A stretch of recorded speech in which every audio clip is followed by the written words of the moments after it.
রাধে রাধে বন্ধুরা, আজ করব আমি পালং পনির। তার জন্য এরকম টাটকা তাজা পালং লাগবে। দেখো এরকম পালংগুলো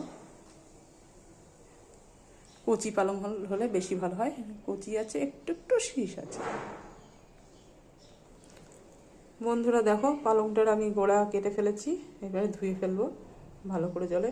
শেকড়টা কেটে ফেললে মাটিগুলো যেগুলো থাকে সেগুলো আর বেশি থাকে না, ধুতে সুবিধা হয়। এরকম তাজা পালং হলে খুব টেস্ট হবে, মনে হচ্ছে যেন গাছ থেকে ভেঙে আনা হয়েছে। দেখো বন্ধুরা, একদম তাজা পালং।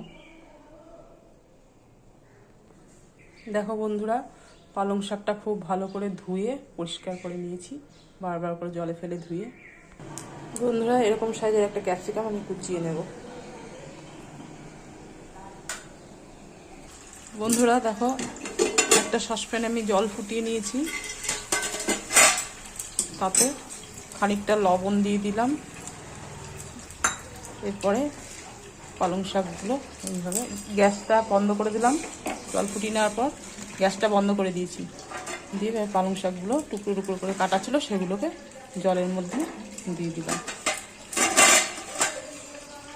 দিয়ে এবার আবার কিছুক্ষণ চাপা দিয়ে রেখে দিলাম। বন্ধুরা, কড়াইয়ে জল গরম করতে দিয়েছিলাম, তার মধ্যে কিছুটা পরিমাণ দিয়ে দিলাম। দিয়ে এইদিকে পালংটা তো গরম জলে বসানোই আছে।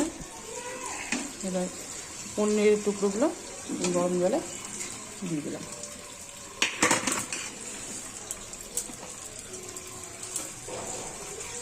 সেম আবার গ্যাসটা অফ করে দিয়েছি, দিয়ে আবার ঢাকা দিয়ে দিলাম। এই ক্যাপসিকামগুলো টুকরো করে রেখে দিয়েছি। বন্ধুরা, এই পালং শাকটা এইভাবে ছেঁকে ছেঁকে তুলে নেব।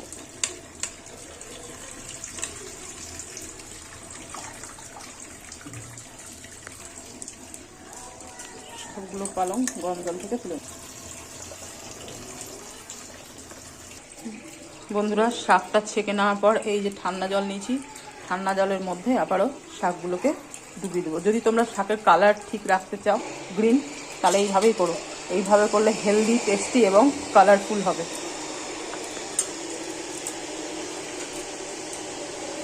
এইভাবে কিছুক্ষণ ভিজিয়ে রাখতে হবে।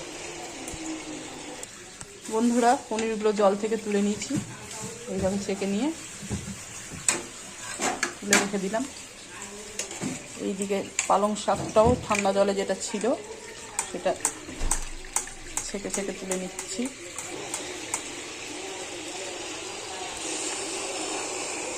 এইভাবে করে সবটা একটি মিক্সিং বলে সেই সেদ্ধ করা ঠিক না, ভাপানো পালংগুলো নিয়েছি এবং 3টে কাঁচা লঙ্কা, ফ্রেশ কাঁচা লঙ্কা 3টে নিয়ে নিয়েছি। সেন্টটা ভালো হবে, দিয়ে একটু ভুনিয়ে নেব। বন্ধুরা দেখো, কত সুন্দর কালারফুল হয়েছে, ঠিক আছে? কত সুন্দর কালার হয়েছে। এইভাবে জল কম দিয়েছি, হ্যাঁ, জল কম দিয়ে এভাবে ব্লেন্ড করে নিয়ে ব্লেন্ড করে একটি পাত্রে আমি ঢেলে দিচ্ছি। বন্ধুরা, কড়াই গরম হয়ে গেছে, তার মধ্যে আমি একটু বাটার দিয়ে দিয়েছি। সামান্যই দিয়েছি, কেন আমি প্রথমেই বলেছিলাম হেলদি করবো।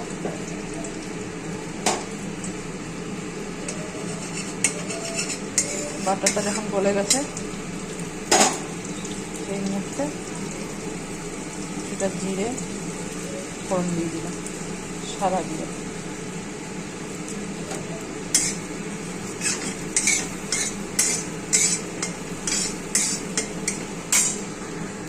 সাদা জিরেটা ফেটে উঠলেই কয়েকটা ক্যাপসিকামের টুকরো দিয়ে দিলাম, দিয়ে এটা খুব ভালো করে ভাজবো।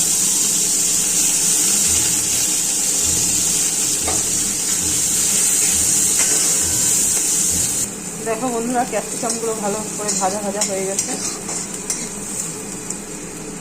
এবারে আমি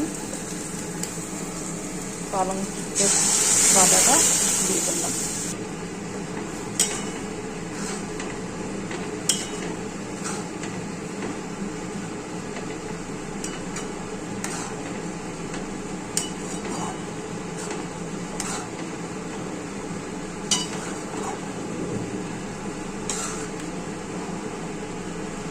5 এইভাবে নাড়ার পরে আমি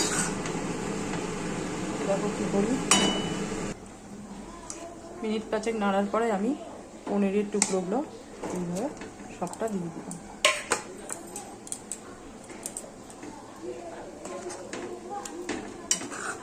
এর মধ্যে পনিরের টুকরোগুলো আমি তো আগে নুন জলে ভিজিয়ে সেদ্ধ করেই রেখেছিলাম, একটু সেদ্ধ হবে। বন্ধুরা কিছুক্ষণ প্রায় 15 মিনিট ফোটানোর পরে পনিরগুলো দেখো সফট হয়ে গেছে। এই সময় আমি স্বাদ অনুযায়ী লবণ দিয়ে দিলাম।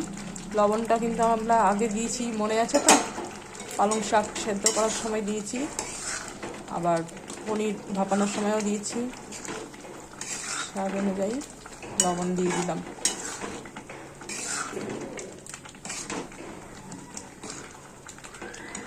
এইবারে পরিমাণ মতো যে যেমন মিষ্টি চাও, মিষ্টি দিলেও হবে, না দিলেও হবে, পরিমাণ মতো মিষ্টি দিয়ে দেবে। এই নামানোর আগের মুহূর্তে একটু বাটার ছড়িয়ে দেবো।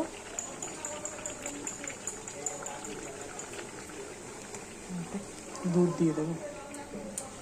বন্ধুরা আমি বাটারটা এইমাত্র অল্প দিলাম, আবারও পরে যখন সার্ভ করবো তখন একটু গরম করে আবারও একটু বাটার দিয়ে দেবো। এইভাবে খেয়ে দেখো, খুব টেস্টি হয়। এটা তৈরি হলো তোমাদের জন্য হেলদি, টেস্টি এবং কালারফুল পালং পনির। খেয়ে দেখো, তৈরি করে খেয়ে দেখে আমাকে কমেন্টে জানিও যে কেমন হয়েছে, হেলদি টেস্টি হয়েছে কিনা। কি সুন্দর কালারফুল হয়েছে দেখেছো। আমি এই জন্য এর মধ্যে টমেটো দিইনি, টমেটো লেবু কিছুই দিলাম না, অনেকেই দেয় কালারটা আনার জন্য, এগুলো দিলাম না। রাধে রাধে বন্ধু।